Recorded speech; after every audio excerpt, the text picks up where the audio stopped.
Trust is the invisible currency of our world. It's what lets us invest, save, and believe in the systems that shape our lives. But what happens when that trust is misplaced, when the architects of our financial future are not who they seem? The story of Sam Bankman-Fried and FTX is more than a crypto collapse. It's a warning about the power of narrative and the fragility of belief. FTX's fall wasn't just a tech failure, it shattered the dreams of everyday people who believed in a new kind of finance.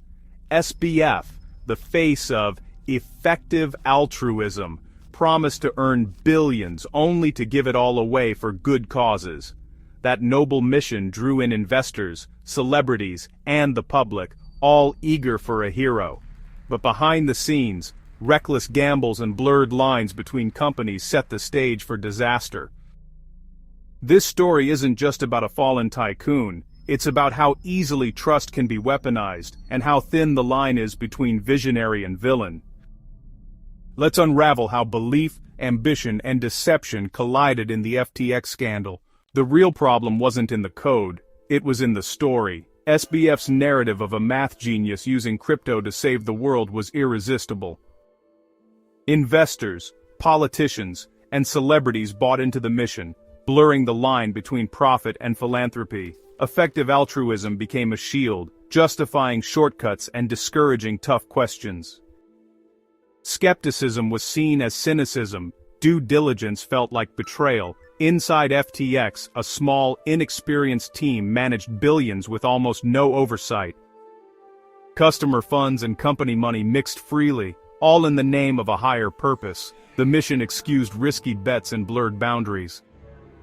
Trust in SBF replaced real governance and accountability. A secret software backdoor let Alameda borrow customer funds without limit. The flaw wasn't technical, it was systemic, built on faith, not finance. When markets turned, the weight of that misplaced trust became unbearable. The stage was set for collapse. It started quietly, with a clever arbitrage play. SBF spotted price gaps in Bitcoin across exchanges, launching Alameda Research to profit from them. Early success bred confidence, and addiction to moving vast sums at lightning speed. FTX followed, promising a fast, innovative trading platform. But from the start, FTX and Alameda were deeply intertwined, hiding conflicts of interest. Moving to the Bahamas, SBF and his inner circle operated in a bubble, blurring personal and professional lines. Decisions were made over video games, not boardrooms. The culture became insular, with no one questioning SBF's vision or escalating risks. As FTX's value soared, the team's inexperience became glaring. Caroline Ellison, thrust into leadership, described relentless pressure to take bigger risks. Small risky decisions piled up, each justified by the mission. The system was compromised long before the world noticed. The seeds of disaster were sown in silence. The system's secret, customer money, was never safe. FTX users thought their funds were secure, but Alameda could tap them at will through a hidden code.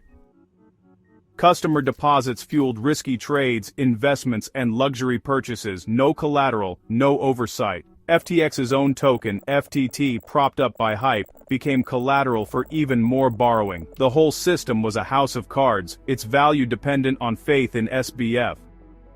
Inside, utopian ideals mixed with high finance, bonuses tied to charity, blurring personal gain and altruism. Money became one big pool, making theft feel like reallocation for good.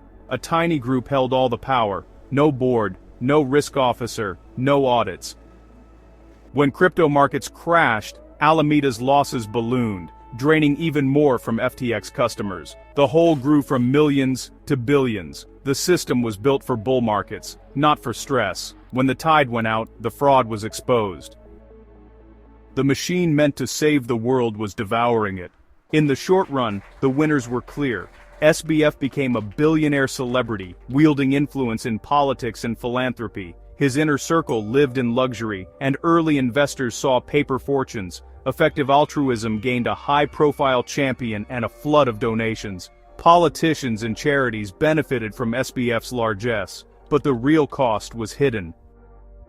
Hundreds of thousands of ordinary people lost their savings when FTX collapsed. The $8 billion hole represented shattered dreams and personal ruin. The crypto industry's reputation was wrecked, innovation stalled, and effective altruism's image was tarnished. Caroline Ellison cooperated, receiving a lighter sentence. SBF got 25 years in prison. The benefits were fleeting and concentrated. The pain was widespread and lasting. The true price was paid by those who believed. In FTX's wake, trust in crypto was shattered. Regulators cracked down, and the dream of decentralized finance dimmed. The warning isn't just about crypto, it's about the danger of seductive stories. SBF's vision short-circuited critical thinking, luring investors and politicians alike. The lesson: beware of saviors who promise to get rich for you. Demand skepticism, transparency, and accountability, no matter how noble the mission sounds. Innovation without integrity is a recipe for disaster. FTX tech was brilliant, but its ethics were fatally flawed. The relentless pursuit of growth can't come at the expense of responsibility. The real challenge is balancing innovation with protection. The next scandal may look different, but the human dynamics, greed, belief, self-deception, will remain. Will we recognize the warning signs next time? The reckoning came fast, but its effects linger. SBF, once a would-be savior, now serves 25 years for fraud. Even in prison, he clings to his narrative, advising fellow inmates. Caroline Ellison, after testifying, served 2 years and is now free under supervision. Politicians scrambled to return tainted donations. VCs faced public shame for their lack of scrutiny. Celebrities who endorsed FTX faced lawsuits and ridicule. The aftermath is a slow, painful disentanglement from a company that once seemed unstoppable. For victims, the wait for restitution drags on. Bankruptcy lawyers untangle a global web of lost funds. For them, justice in court offers little comfort. Their struggle is daily, rebuilding trust and lives after total betrayal. The story's legal chapters may close, but for those who lost everything, the reckoning continues. The scars remain. The most unsettling part isn't the greed, it's how good intentions enabled disaster. What if SBF truly believed in his mission? That's more disturbing than pure cynicism. The desire to do good, mixed with power and no accountability, can justify anything. Saving the world became an excuse for breaking rules and betraying trust. The ideology that made SBF compelling also gave him license to commit fraud. He wasn't just stealing, he was reallocating for a higher cause. This mindset made it easier for others, like Caroline Ellison, to follow him into ethical gray zones. Every risky trade was rationalized as funding the mission. The FTX scandal shows how high-minded ideals can be corrupted by ego and power. The road to hell can be paved and justified by good intentions, especially when no one is watching.